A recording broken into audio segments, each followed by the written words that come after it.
Hello friends, welcome back to our channel SG Gupta. दोस्तों, जैसे कि आपको पता है कि time to time GST council meeting करते रहते हैं एंड वो चेंजेस लाते रहते हैं जीएसटी रिटर्न्स में भी, जो एज अ टैक्स पेयर या एज अ कंसल्टेंट आपको पता होने चाहिए, ताकि आप वो रिटर्न्स जो गोइंग फॉरवर्ड वाली हो उसे सही तरीके से फाइल कर सके।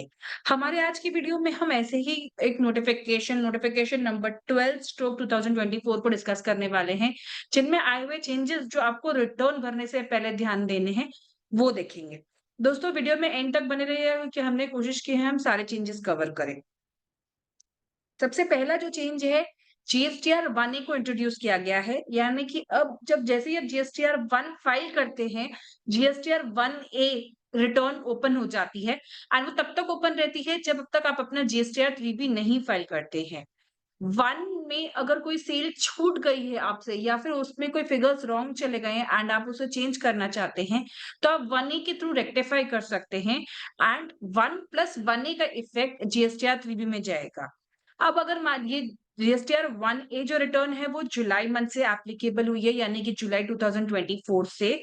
तो अगर आपने जीएसटीआर 1 ए में कोई चेंज किया है, जैसे कोई सेल अपडेट किया है या फिर न्यू स्केल ऐड किया है, तो प्लीज उसे वापस अगस्त 24 में मत करना, क्योंकि उसका इफेक्ट ऑलरेडी आपके जुलाई रिटर्न में जा चुका है। आपका जो कस्टमर है, जब वो अगस्त का जीएसटीआर 2 बी जनरेट करेगा, उसे उस रिटर्न में ये जीएसटीआर 1 ए ऑफ जुलाई का इफेक्ट दिखेगा, क्योंकि due date of filing of GSTR 1 already जा चुका था, तो इसीलिए उसके 2 बी में उसे नहीं दिख रहा था फॉर जुलाई। अब जब अगस्त का जनरेट होगा, तब ये जो जीएसटीआर 1 ए का इफेक्ट दिया है, जो जुलाई में आपने फाइल किया है, उसका इफेक्ट उसे अगस्त के जीएसटीआर 2 बी में दिखेगा। सो प्लीज उसे दोबारा वापस से अगस्त के जीएसटीआर 1 में फाइल मत करना, उसे मत शो करना, नहीं तो डुप्लीकेशन ऑफ डेटा हो जाएगा और डबल सेल्स चढ़ जाएगा आपके जीएसटी पोर्टल पे। एंड एक बार अगर आप जीएसटीआर 1 में शो कर देंगे, तो वो ऑटोमेटिकली जीएसटीआर 3 बी में भी कैप्चर हो जाएगा, तो आपको उस पे टैक्स पे करना पड़ जाएगा बिना बात के, जबकि वो आपकी एक सिंगल सेल है। दोस्तों, वीडियो में आगे बढ़ने से पहले अगर आपने मेरे चैनल को अभी तक सब्सक्राइब नहीं किया है, तो नीचे दिए गए सब्सक्राइब बटन को प्रेस कीजिएगा। उसके बाजू में एक बेल बटन आएगा, उसे भी प्रेस कीजिएगा, ताकि हम नेक्स्ट टाइम कोई भी वीडियो अपलोड करें तो वो ऑटोमैटिकली आपको नोटिफाई किया जाए। उसके अलावा हम काफ़ी सारी मेंबर स्पेसिफिक वीडियो बनाते हैं, like filing of GST return, TDS return कैसे फाइल करते हैं, पीटी रिटर्न कैसे फाइल करते हैं। अगर आपको वो वीडियो पे एक्सेस लेना है, तो आप नीचे दिए हुए जॉइन लिंक पे क्लिक कर सकते हैं एंड हमारे मेंबर बन सकते हैं। मेंबर बनते ही आपके पास वो वीडियोज़ के एक्सेस हो जाएँगे। नेक्स्ट जो चेंज आया है, वो है disclosure of interstate B to C sales limit, जो रिड्यूस हो चुकी है 2.5 सीआर से 1 सीआर तक। अगर आप कोई बी टू सी सेल्स कर रहे हैं और वो इंटर स्टेट है, यानी कि बिटवीन टू डिफरेंट स्टेट्स या टू डिफरेंट यूनियन टेरिटरीज या स्टेट और यूनियन टेरिटरी के बीच में है, यानी कि जो पर्सन है वो आपके स्टेट में या आप जहाँ रजिस्टर्ड है वहां नहीं है, तो अर्लियर आपको टेबल 5 में वो B to C sale invoice wise disclose करनी पड़ती थी, अगर उसका वैल्यू 2.5 सीआर से ऊपर है तो। अब वो लिमिट रिड्यूस करके 1 सीआर कर दिया गया है। यानी कि अगर अब आप बी टू सी सप्लाई कर रहे हैं, जो इंटरस्टेट सप्लाई है एंड वैल्यू 1 सीआर से ऊपर है, तो आपको वो टेबल 5 में डिस्क्लोज करना है। रिसेंटली एक एडवाइजरी इश्यू किया था जीएसटीएन पोर्टल पे, जहां उन्होंने कहा था कि ये फंक्शनलिटी अब तक पोर्टल पे अवेलेबल नहीं हो पाई है। तो अगर मान लीजिए आप रिटर्न फाइल कर रहे हैं, तो आप वो 2.5 लाख वाला, आई एम सो सॉरी, ये 2.5 लाख है, सीआर नहीं, वहीं यहाँ 1 लाख है, 1 सीआर नहीं, सॉरी। आप इसे प्लीज लैक्स रीड कीजिएगा, सीआर नहीं रीड कीजिएगा।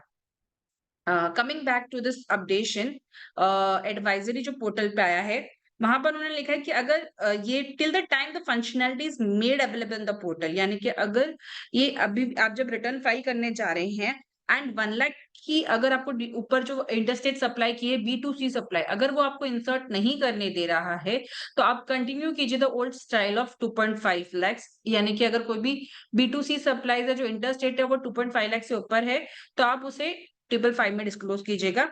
गोइंग फॉरवर्ड आप 1 लाख वाला फंडा फॉलो कर सकते हैं, क्योंकि तब तक उनके रिटर्न्स अपडेट हो चुके हैं। गोइंग ऑन नेक्स्ट रिटर्न, जो नेक्स्ट अमेंडमेंट है वो है allowing negative values to be disclosed in GSTR 3B।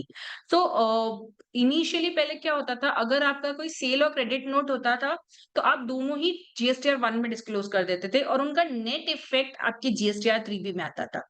लेकिन मान लीजिए अगर किसी मंथ में आपका सिर्फ क्रेडिट नोट है जीएसटीआर 1 में, तो जब 3B की बारी आती थी तो 3B नेगेटिव वैल्यूज नहीं लेता था, जिस वजह से वो डिफरेंस खड़ा हो जाता था taxable value and tax up there अपन पे जीएसटीआर 1 और जीएसटीआर 3B के बीच में। 3B नेगेटिव वैल्यूज कभी नहीं लेता था, वो जीरो कर देता था बट नेगेटिव नहीं ले पाता था, जिसके चलते डिफरेंसेस खड़े रहते थे। अब उन्होंने अलाउ किया है कि अगस्त 23 की जीएसटीआर 3B रिटर्न से नेगेटिव वैल्यूज भी डलने लगेंगे जीएसटीआर 3B रिटर्न में। सो अगर मैं इसको एक टैबुलर फॉर्म में लूं, मान लीजिए आपने कोई आउटवर्ड सप्लाई किया है जून 24 में, तो जीएसटीआर 1 में 1 लाख रुपीस दिखाया, जीएसटीआर 3B में भी 1 लाख रुपीस आ रहा है और उसके ऊपर आपने टैक्स पे कर दिया है। न्यू जीएसटीआर 3B में भी ये 1 लाख रुपीस दिखेगा। अब सीएन आपने जो रेस किया है वो आपने अगस्त 24 में रेस किया है एंड आपके पास ये सिंगल सीएन है, आपके पास बाकी कोई सेल नहीं है। तो जीएसटीआर 1 में तो आपको क्रेडिट नोट दिखाने मिलता था, लेकिन 3B में नहीं मिलता था, जिस वजह से यहाँ पर 1 में नेगेटिव लाइबिलिटी खड़ी रहती थी ये सीएन के सामने और 3B में जीरो खड़ा हो जाता था, मेकिंग द डिफरेंस। ये देखिए डिफरेंस है, यहाँ पर जीरो है और यहाँ पर 1 लाख की लाइबिलिटी खड़ी है। अब न्यू जीएसटीआर 3B में आप ये नेगेटिव 1 लाख रुपीस डाल सकेंगे एंड आपका taxable value and tax as per GSTR 1 और जीएसटीआर 3B मैच करेगा। सो ये एक बहुत ही वेलकम चेंज है और मैं मानती हूँ क्योंकि पहले भी एक तो हमें ट्रैक रखना पड़ता था कि ये नेगेटिव वैल्यू नेक्स्ट रिटर्न्स में एडजस्ट करते जाएं जब तक हमारा जीएसटीआर 1 का जो टैक्सेबल वैल्यू है वो नेगेटिव वैल्यू से एडजस्ट नहीं हो जाता है। और सेकेंडली डिफरेंसेस खड़े रहते थे जो शायद एक ईयर में ना सॉल्व होते थे तो वो नेक्स्ट ईयर तक कैरी फॉरवर्ड होते थे। इस चलते बहुत हमेशा रिकंसिलिएशन हमें अब तैयार रखना पड़ता था। बट अब अगर नेगेटिव वैल्यूज को जीएसटीआर 3B में डालना अलाउ करेंगे तो हमारा जीएसटीआर 1 का लाइबिलिटी और जीएसटीआर 3B का लाइबिलिटी मैच करेगा एंड एक इजी रहेगा tax payer point of view से भी, क्योंकि जो भी क्रेडिट नोट्स है वो सेम मंथ के जीएसटीआर 1 एंड सेम मंथ के जीएसटीआर 3B में डिस्क्लोज हुए हैं। So it's a very warm welcome change. Last जो एक चेंज आया है वो है related to updating and validation of bank details. अगर आप न्यू जीएसटी टैक्स पेयर हैं तो जब आप जीएसटी रजिस्ट्रेशन लेते हैं तो आपको कोई भी बैंक डिटेल्स इंसर्ट करने की जरूरत नहीं है। लेकिन हाँ, जैसे ही आपका रजिस्ट्रेशन ग्रांट हो जाता है इन अ स्पेसिफाइड टाइम पीरियड आपको कंपलसरी अपनी बैंक डिटेल्स अपडेट करने हैं जीएसटी पोर्टल पे। अगर आप नहीं करते हैं तो आप अपना जीएसटीआर 1 रिटर्न फाइल नहीं कर पाएंगे। आपको सिर्फ बैंक डिटेल्स अपडेट नहीं करनी है बल्कि वैलिडेट भी करनी है।